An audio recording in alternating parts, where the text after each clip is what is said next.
Vladimir Putin ये भी कहते हुए नजर आ रहे हैं कि इस बार इस चेतावनी को हल्के में लेने की भूल वेस्टर्न कंट्रीज ना करें। लेकिन ये लड़ाई 7 महीने बाद इतने विध्वंसक मकाम पर पहुंचती हुई क्यों नजर आ रही है, यह भी समझे जाने की जरूरत है। और आज तो बात जनमत संग्रह की भी सामने आई, बात रेफरेंडम की हुई, यानी उन तमाम इलाकों में रेफरेंडम होगा जो अब रूस के कब्जे में हैं। और अब व्लादिमीर पुतिन की यह विध्वंसक धमकी, दोनों खबरों को जोड़कर देखा जाना चाहिए। यूक्रेन में रूस का जनमत संग्रह जो हो रहा है, उससे जुड़ी अहम खबर आपको दे दें। रूस यूक्रेन में अपने कब्जे वाले इलाकों में कराएगा जनमत संग्रह, यह भी तय किया है पुतिन ने। डोनेस्क, लुहांस्क और खेरसोन समेत कई इलाकों में रेफरेंडम होगा। लुहांस्क और डोनेस्क को मिलाकर डोनबास रीजन बना है, ये हम सब जानते हैं।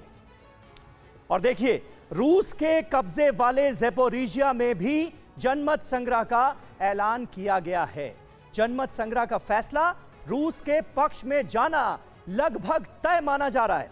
यूक्रेन ने जनमत संग्रह के फैसले को हालांकि शर्मनाक बताया है। आशीष, इन दोनों खबरों को अगर जोड़कर देखा जाए क्या समझ में आता है?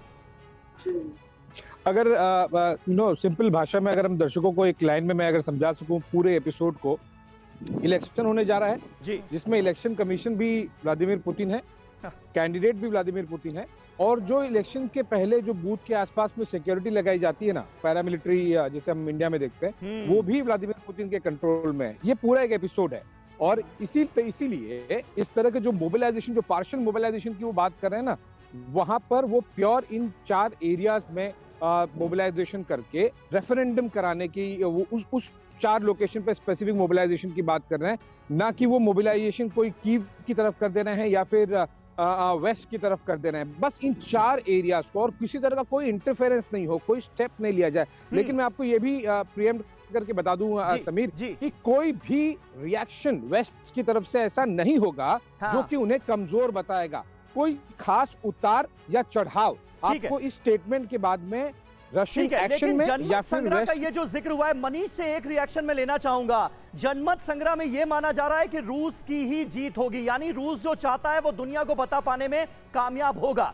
और इसका सीधा मतलब मनीष फिर यह होता है कि रूस का कब्जा जिन इलाकों पर यूक्रेन के हो चुका है, उसे वो अपना इलाका घोषित कर देगा, कम से कम ऑन पेपर। तो क्या फिर मंशा इसके जरिए यह है कि अगर उन इलाकों में अटैक होता है तो सीधे उसे रूस पर हमला माना जाए और नेटो कंट्रीज के खिलाफ डायरेक्ट एक्शन लिया जाए? देखिए समीर, जिन इलाकों में अभी जनमत संग्रह हो रहा है उन इलाकों में हम लोग गए थे, डोनेट्स्क गए थे, हम खेरसान गए, हम स्मोदस्क गए। तो जो डोनबास इलाका है उनके अलग अलग हिस्सों में जाकर हमने तब भी देखा था कि वहां पर से यूक्रेन की जो सेना है उसको वो सफाया हो चुकी थी और रूस के कब्जे में वो पहले से ही थे। और जो रशियन स्पीकिंग लोग थे, रशियन स्पीकिंग लीडर्स थे, वही उसे कंट्रोल कर रहे थे। हमने वो काखोव का पावर प्लांट भी दिखाया था जो उस इलाके में था। और उस इलाके में हर जगह पर आपको हर पावर पोजीशन पर रूस के आधिपत्य दिख रहा था। और तभी डोनेट्स्क रीजन के जो प्रमुख थे उन्होंने कहा था कि हम जनमत संग्रह कराने जा रहे हैं। तो ये बात बिल्कुल सही कहा आपको आशीष ने कि यहाँ पर इलेक्शन कमीशन भी प्रेसिडेंट पुतिन है, कैंडिडेट भी पुतिन है और उनके लोग ही जो है वो सिक्योरिटी वाले हैं। अब रिजल्ट क्या होगा? रिजल्ट तो वही होना कि वो रूस के पक्ष में होगा। लेकिन सबसे बड़ी बात जो आपने कही कि अगर ऐसी स्थिति में वेस्ट की तरफ से कोई भी रिएक्शन होता है उस इलाके में, उस रिएक्शन का भी करना होगा। फिलहाल इंतजार आशीष, क्योंकि इस वक्त ग्राउंड रियलिटी हमें बता रहे हैं। ऐसे में आशीष इस बात का भी लगातार जिक्र कर रहे हैं कि वेस्ट अब पुतिन के इस बयान के बाद किस पॉइंट ऑफ व्यू से अपनी तरफ से बयान देता है, कैसे रिएक्ट करता है, इस पर भी हमारी नजर है। बहरहाल इस बड़ी खबर पर और अपडेट देने से पहले आपको बता दूं, यूक्रेन युद्ध पर यह इस वक्त की सबसे बड़ी खबर हम आपको बता रहे हैं, जहां अब 3 लाख रिजर्व सैनिकों को यूक्रेन भेजने की तैयारी में है रूस। अब सबसे ज्यादा विध्वंसक होगा यूक्रेन युद्ध, ये सबसे बड़ी खबर हम आपको बता रहे हैं। और पुतिन की ये आक्रामकता जिस समय में आ रही है उसके क्या है मायने, एक एक डिटेल आपको टीवी 9 भारतवर्ष बता रहा है।